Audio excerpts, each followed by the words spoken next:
You've reached Monster 911, and I'm Lance Hightower. I've been taking cryptid emergency calls for over 5 years. If you have a cryptid emergency, please call our toll-free number, 866-306-8085. I can help you. What's your emergency? Welcome back, everyone, to Day 2 of this series, War with Dogman. What did you think about Day 1 show? Wasn't it incredible?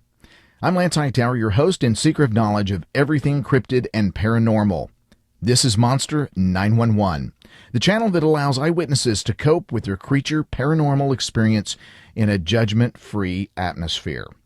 And if you had an unusual encounter with something that still frightened you to think of, even to this day, call me. Call me and we can talk. Call toll-free 1-866-306-8085.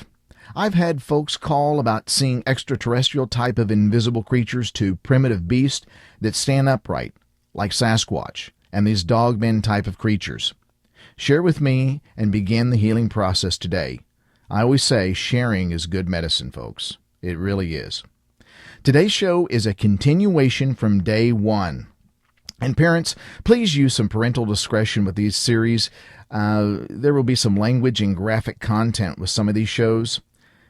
The guest stated to me that, I quote, his colleagues and himself came upon these creatures within a remote area where they were conducting work, and witnessing these unusual creatures became an everyday occurrence, end quote. So today's show is as incredible to listen to as the previous. Stay tuned for tomorrow's show as the guest reveals more about these terrifying abilities and characteristics of the elusive Dogman. We're trying to get it on to this.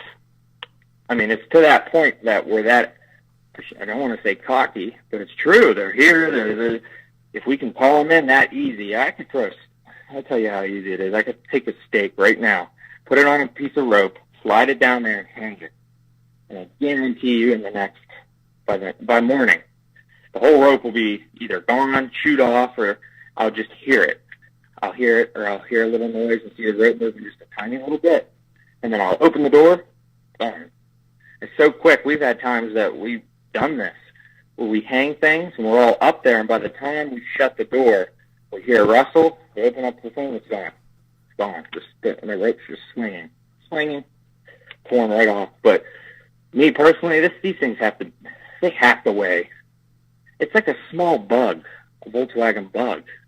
That's how, it's got to weigh, it's got to be 800, maybe 700 pounds. I think a healthy young male in his prime is like 720 to 750 pounds. That's what I think. I think the older ones get slow. That's what people don't get. The ones you're seeing are usually the old ones because they're slow and they don't really care. They're more curious, they're smarter. These young ones aren't.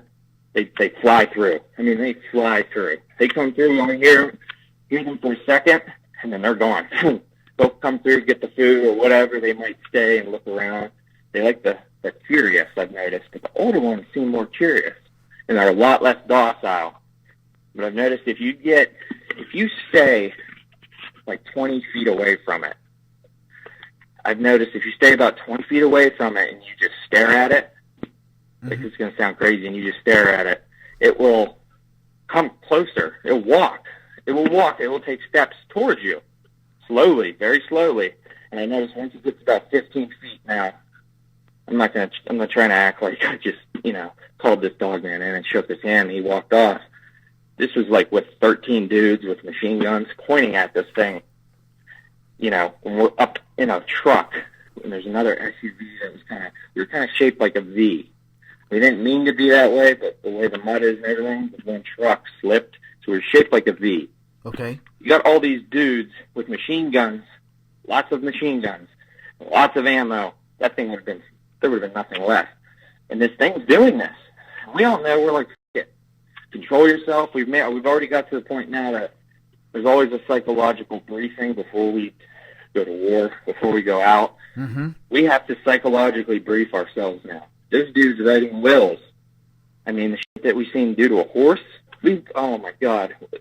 After that night, we watched one do to a horse. you could probably pinpoint where I'm at. I'm going to try to give you a little hint without giving away there's a lot of here where I'm at. Yeah. But this thing, I mean, it is curious. It took a couple steps. After you get about 15 yards, the thing turned completely hostile. 100, 360, I mean, done. Switch. Like someone turned a switch. Instantly. Really? And instantly, yeah. And it's the weirdest thing. When they're I don't know what it is. None of us do. I don't know if it's getting close enough to where it's just like feeling our, I don't know, our emotions and everything. And it's just, I don't know. So you're saying this was about 7 to 8 feet, yeah. and about 750 on the relatively young ones. Young ones. I've tried to, actually, to the point now that I'm more interested. I'm kind of past, I'm always going to be petrified. I don't care who it is. You could have one of these as a pet, and you will always be a little bit hesitant when you go in to feed it. I hope it doesn't rip my throat out, or grab onto me.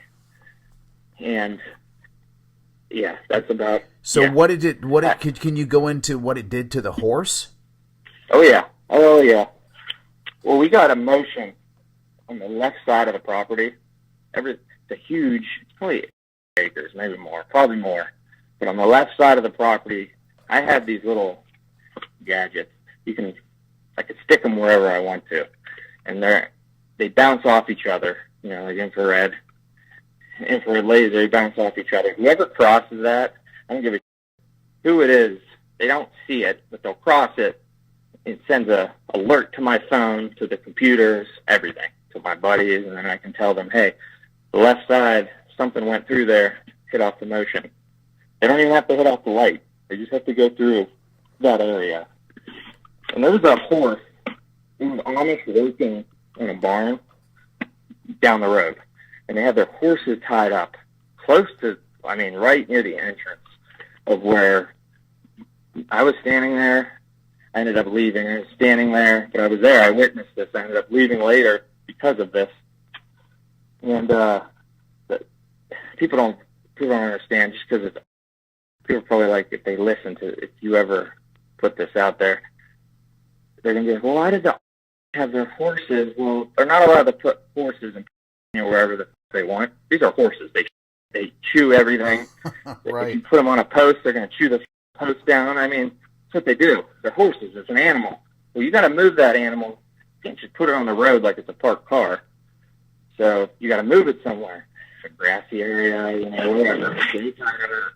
They put it in this little area underneath these pine trees. Right. And the pine trees were cut about 20 feet up to where it was like a canopy, Oh, right.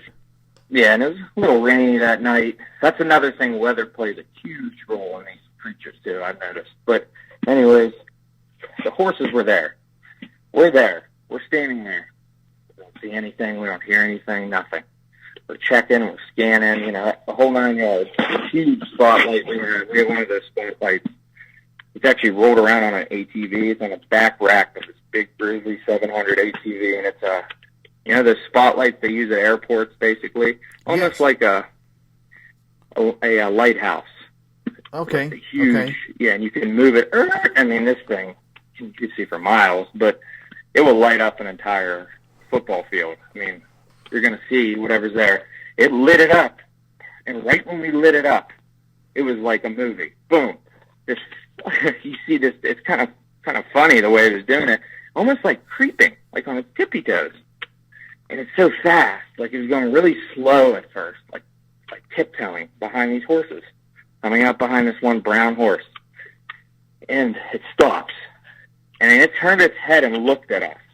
Like, how dare you? Like one of them kind of looks. Right. And that's the thing where the intelligence starts. This is where the intelligence starts coming in. This thing didn't just, if it was hungry, it would have walked up, used less energy as it could to attack this animal.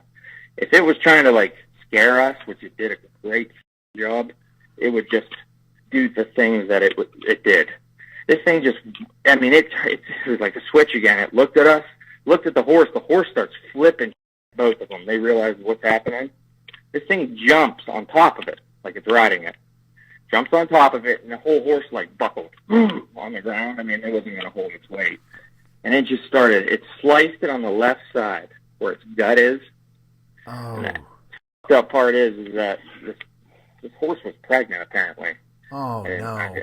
Yeah, but it was just like they were trying to get it, I don't know, it's gestation or whatever, and they just found out. I mean, it wasn't like there was a full horse inside of it, or a full baby horse. It wasn't even, you didn't even see anything, but I guess it was pregnant. This thing just ripped its guts out, ripped its throat out with its mouth. I mean, it held it. It grabbed its left hand and its right hand.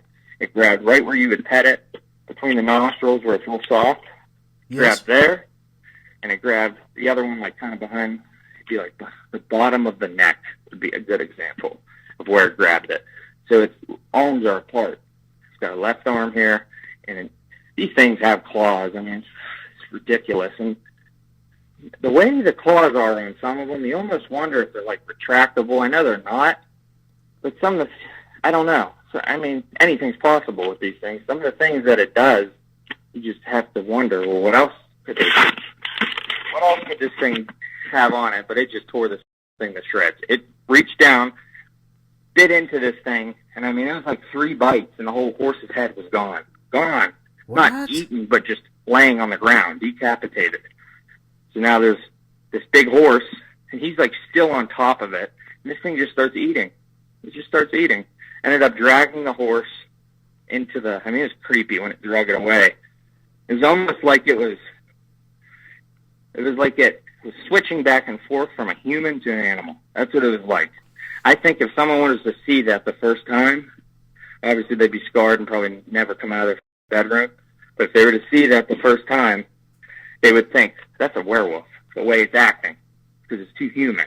The way it looked at us, and I'm going to prove a point to you, and watch what I'm going to do to this horse. And then the way it drug it away, almost like its teeth were showing, almost like a wolf. It looked just like a wolf, the way their gums roll up and their teeth are showing, and their ears flattened down. It was doing that, and it had its left hand on the horse. The head's still laying there, and it's just walking backwards. It's kind of hunched down, and it's using its right arm to put on the ground, pull, and it was doing this with relative ease. I mean, this horse is huge, so I mean, it's not like it just picked it up under its arm, you know what I mean? But it sticks its right arm into the ground, hard, pull it into the brush. And Wow. You've seen it. At one point, my buddy goes, what the You could hear the bones crunching, because it was pulling it between these 2 oak trees, and it wasn't this horse. So it's big, and it's trying to get it through, and you could it was wedged, and this thing just got angry and just pulled it through, and you could just hear it, and its hip bones, I think it was just hip bones, you just seen the legs go sideways. It tore it, and the way it brought it in there, I'm thinking, I mean, that was a perfect opportunity for that creature. For how many is here, and there's a lot of them. That's another thing. People, if you see one, there's got to be more. These things, they procreate. They're animals. If you see one, that doesn't mean, oh, there's only one wolf man. Well, if it's an animal, that means it's got to, and if it's got to, it's got to have babies. Babies means more wolf men, Exactly. Dogmen. That's what we tell people. Is that just, if we go out and we go as a team, but I'm telling people, I said, you guys that are out there with these Sony cameras that you bought on Amazon, and you want to go out there and walk around with no firearm, I basically tell them in so many words on our show, you're dead. Yeah. Yeah, Yep. because you're stupid, because you're going out there wanting to play pet time, and I'm telling you, when they find your camera, and it'll show the last breaths that you take, and you're being drug off. And I know I've gotten criticized for that, but I'm telling you, I said, people, look. True. I'm telling you. And you. guess what? And the worst part is when they find your camera and see that, they're going to go back to your loved ones and say, hey, he was attacked by a grizzly bear. Exactly. We got a camera. Well, can I have it? No. I mean. Exactly. So what other crazy, bizarre characteristics have you noticed that these things possess? The one, we have names for different ones. I don't. But the one guy has names for them. I don't even know what all the names are. They change day by day. But he calls the one left ear. Left ear is its name. And it will do this. Say you were standing here right now. Say that again. If you were standing here right now and and I opened the hatch up and started like whistling, just whistling away and making loud noises. Maybe do a couple like rhythmic. That seems to be another thing. They copy, mimic, just like Bigfoot. Really? Rhythms. You tap on a window 3 times, 1, 2, 3. He'll probably do it. And the one that's called left ear, his left ear is bent down. They could all be standing there, and right away you'll pick them out. He's not. Now, at first, I'm still kind of rocky on about these things. I really do want to kill every one of them. But now I'm kind of to the point with the one where he hasn't been threatening at all. What? Say that one more time. I lost you. He hasn't been threatening to me at all. This one Dogman at all. And I've always wanted to just extinguish all of them after all of this because it's destroyed my life in a couple different ways. And so I'm kind of on a mission to extinguish these things. And there's going to be a lot of people that are like, what? What's the matter with this guy? Well, you go see one and have it attack you and your buddies and rip apart your dog in front of you. And I mean, is that, without giving away too much, I mean, is that what are they allowing you to do that? I mean, you see one, you take it out, or is this in an observation? It doesn't matter. It doesn't matter. That's the thing. Like, this is the thing. Is where anything that comes I decide to threat, I can gun down. If there's a dude walking in that woods and I gun him down, it doesn't even matter if he's going for a jog. I could light him up right now. If there's a dude jogging on the road near this place, I could shoot him and kill him, murder him. And the people I'm working for, they would say, well, what happened? Oh, I accidentally shot this jogger. No, you didn't. He was trying to break in. Okay. That's it. What about the cameras? Well, that time there's something wrong. I don't know. That's how much pull these people have. And I didn't believe that, but it's true.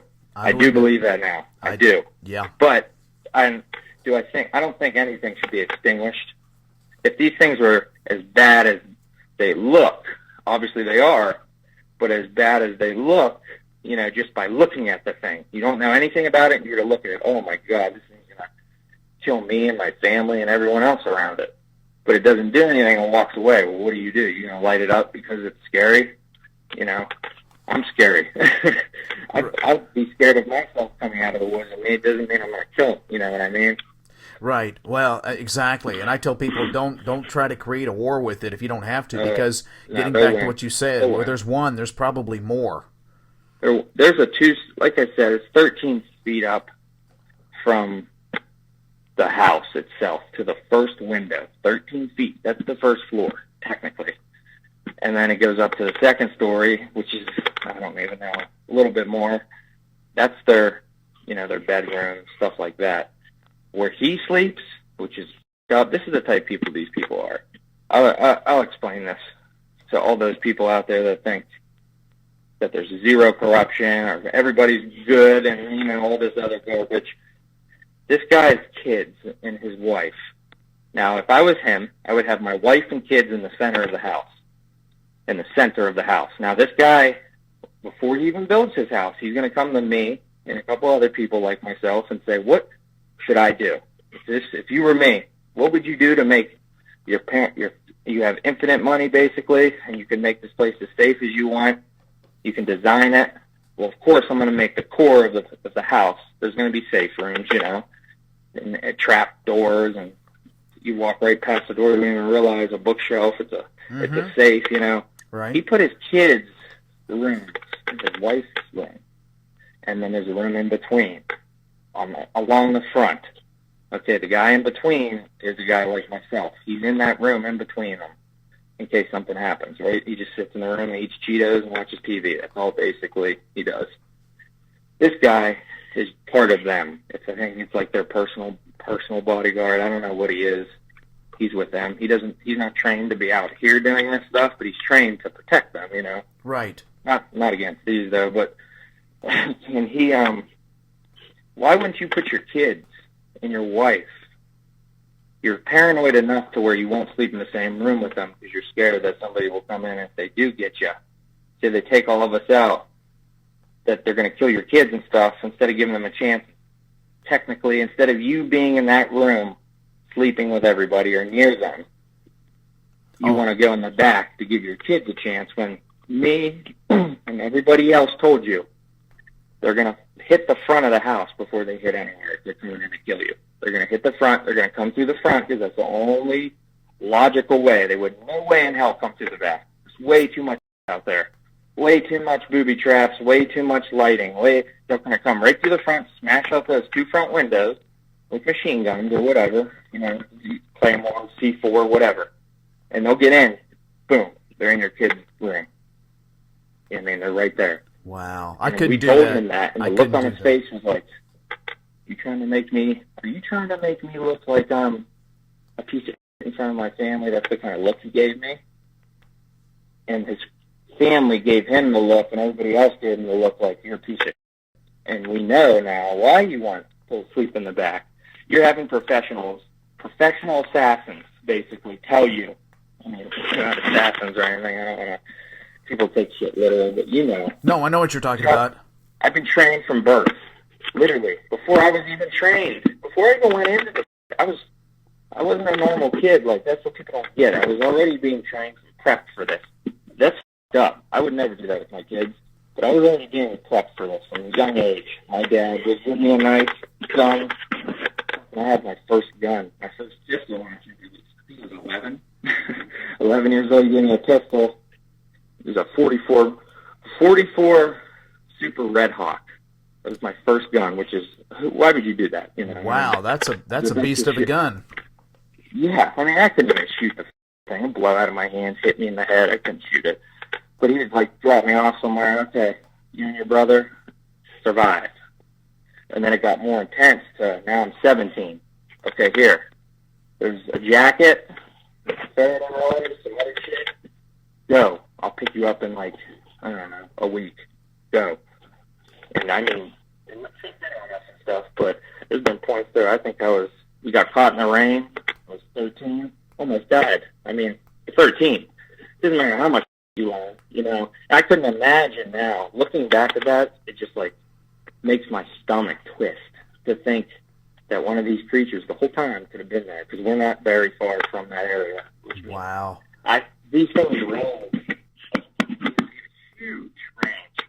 Range is huge. I can't hear you. I'm sorry. You hear me? Yeah, there you go. What'd you say? I just missed it. Range. The range that they hunt or they... Yeah, what is the range that you've noticed they hunt? Is it 50 miles, 40 miles, 100 I'd say 75 miles. I've noticed that. Really? 75 miles. Yep, and that's pretty consistent. It stopped right at about 80 miles. It stopped, and they won't go south at all.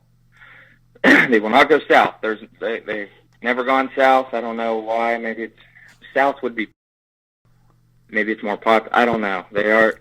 See, not even that. It couldn't even be because it's more populated. Because these things, they don't care about that. I mean, is there a lot of water? I mean, not because I'm trying to find the location. I'm just asking generically. Is there water sources like ponds or rivers? Yep. There's a huge lake and a lot of little ponds, farm ponds, lots of ponds. Ah, interesting.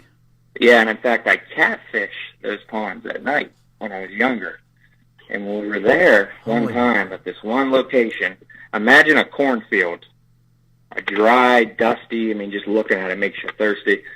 It's 90 degrees outside in August. You see this cornfield or wheat field, and you're thinking, there's not a pond there. And then you walk in this huge field miles away from everything, and all of a sudden, boom, there's this huge, small lake almost, freshwater. It's a quarry. And then, there's springs and stuff, and there's a lot of wildlife there. We were fishing there one night, and I looked up to the right of me. My brother goes, what the f*** is that? And I looked over,